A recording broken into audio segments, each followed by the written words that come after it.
We are seeing the downfall in the market right now. And now you're like, what? Yep.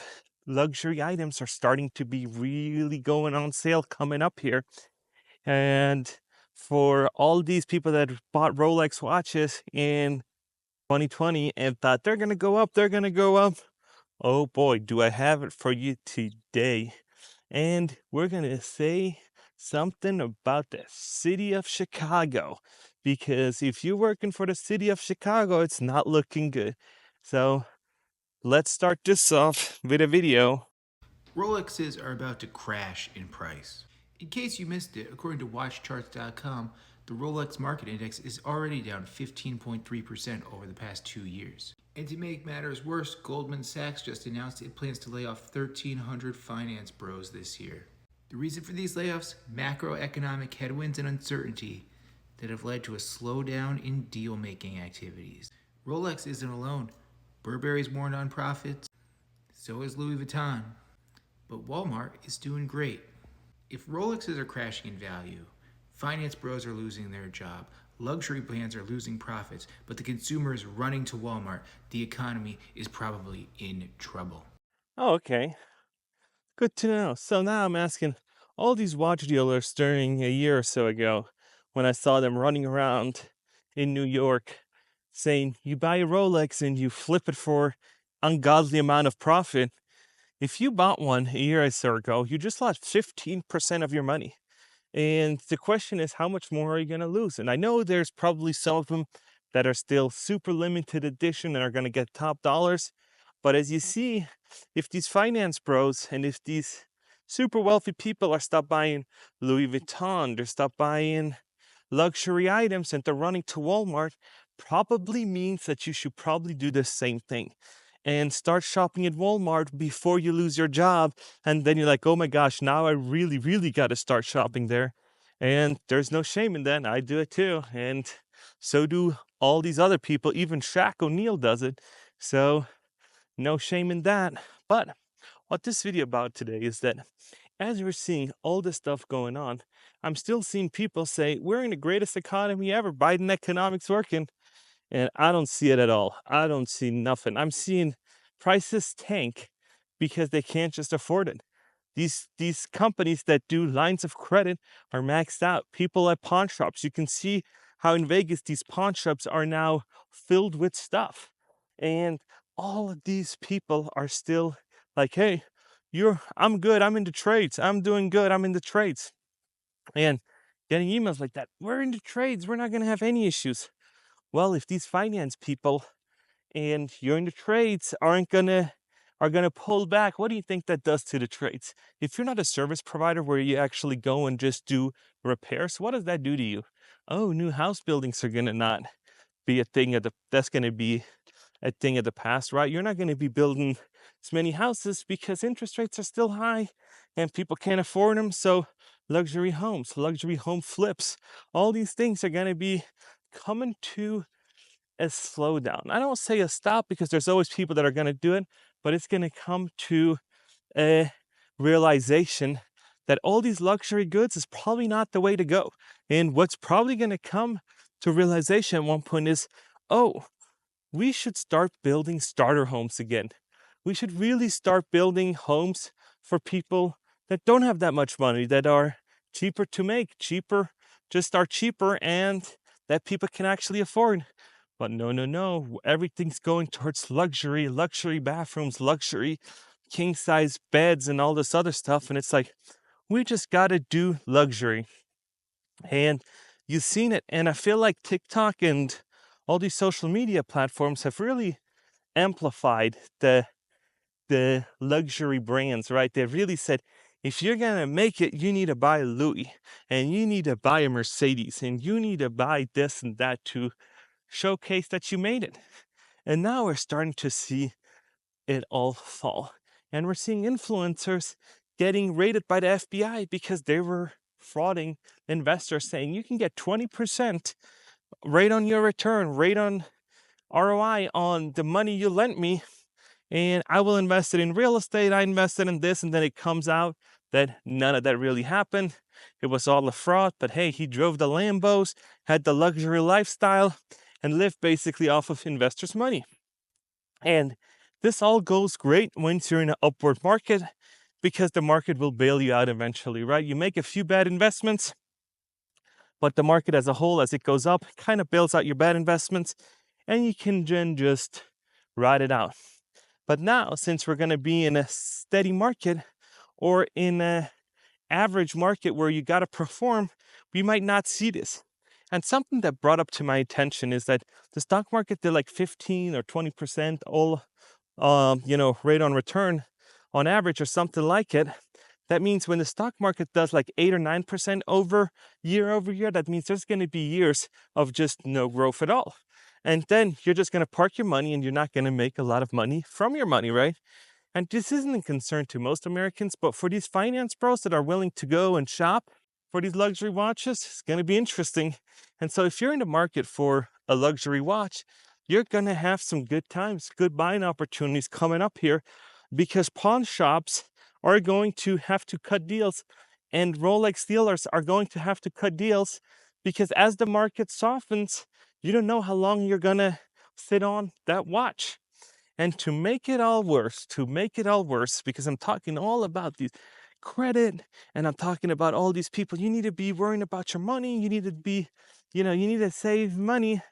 And to top it all off, the city of Chicago should have took my advice also. Developing now, the city of Chicago is enacting a hiring freeze as it addresses a nearly $1 billion budget deficit. This is a budgetary crisis. There's no question about that.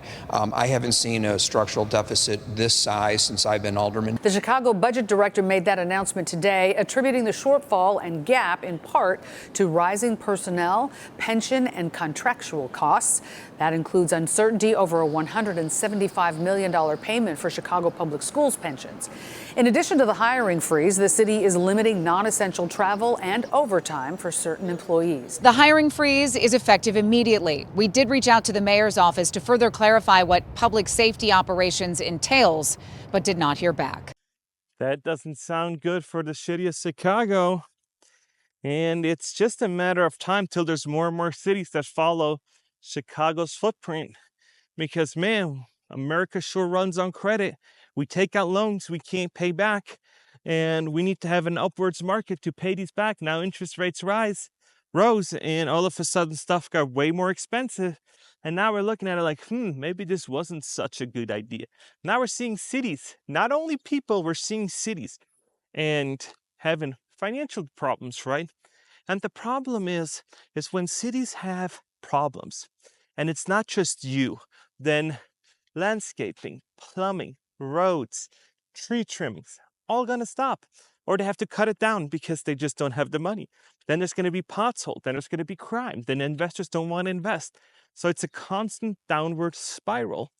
And when you're looking at this whole grand scheme of things, and people say, this comment yesterday got me, who said, you want lower interest rates and talk about CDs? Then you're a fool. And I say, yeah, you can't have it all. But I'd rather have a little less interest rates and have the CDs be at a little bit of a more normal rate, and have cities like Chicago not have deficit problems. Because guess what? If cities are going to start failing, how long is it going to take till you're going to start failing? And I'm not saying that you're like, oh my gosh, my finances need to start failing. No, I'm talking about first responders. I'm talking about your healthcare, that everything is subsidized by the government or by the city. And all of a sudden, 911 dispatchers and all this other stuff, when you're going to have to wait an hour for a 911 call, then you're like, oh, thank God I got $60,000 in the bank. But hey, when you need an ambulance, it's not going to show up because there's no money. And these services, some of them are subsidized, some of them are not. But hey, what does it matter when the city's failing, right? And now you're like, oh, it hasn't been there yet. No, but the writing's on the wall, right? When you're doing hiring freezes, you're not putting out new positions, and you're not backfilling either.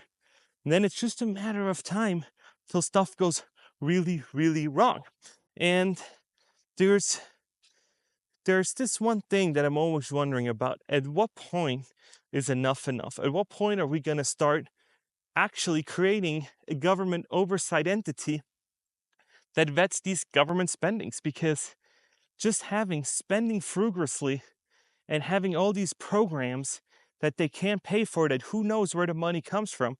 And I watched a presidential debate yesterday, and they were talking about giving tax credit.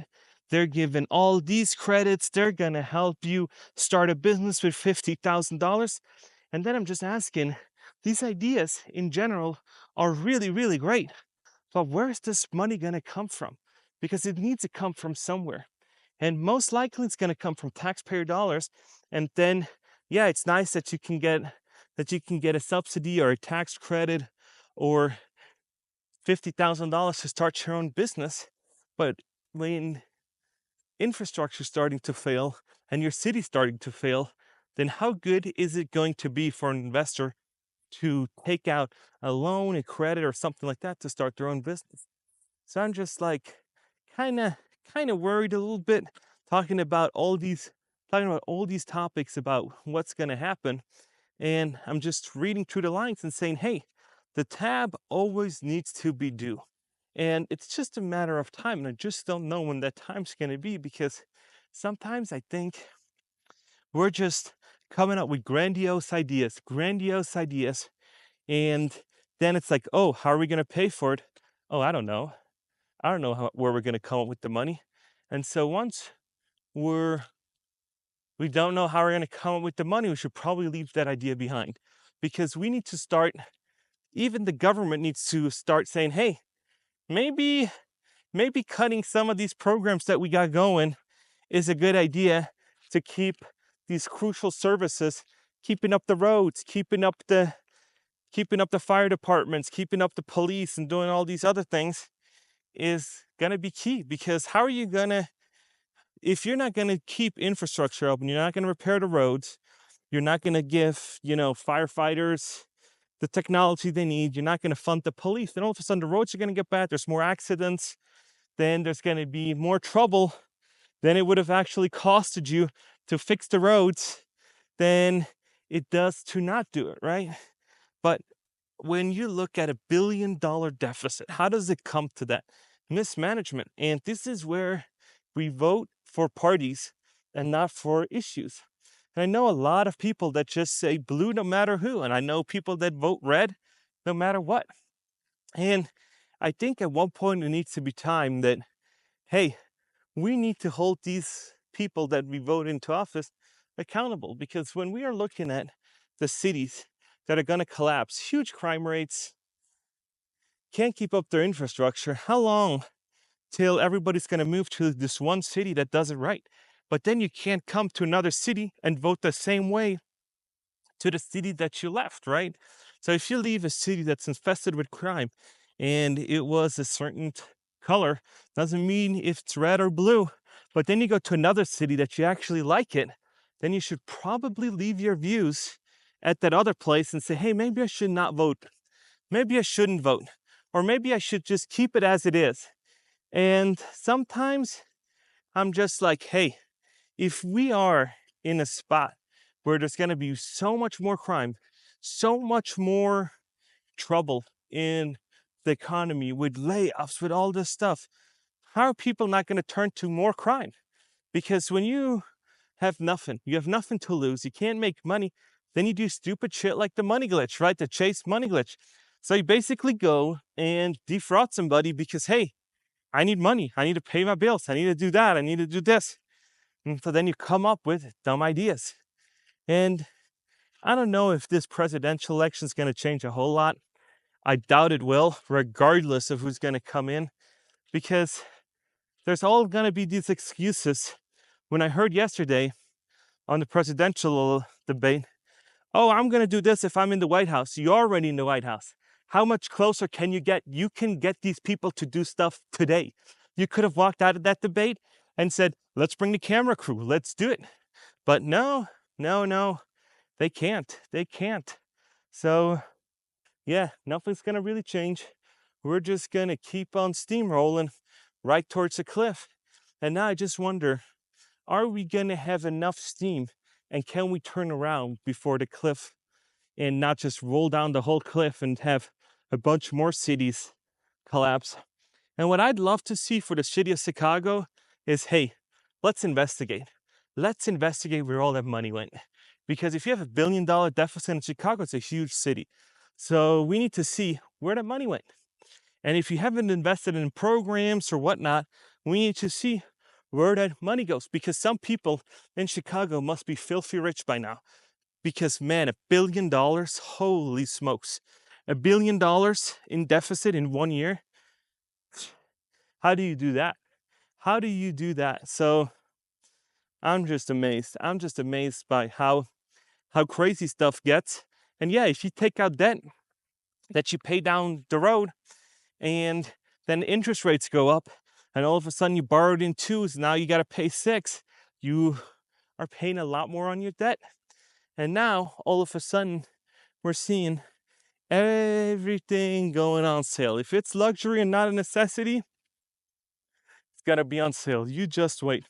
That's why these car dealerships have the lot full of trucks, and this is why Stellantis or whatever got sued to buy back all these vehicles, because they can't sell these $100,000 trucks.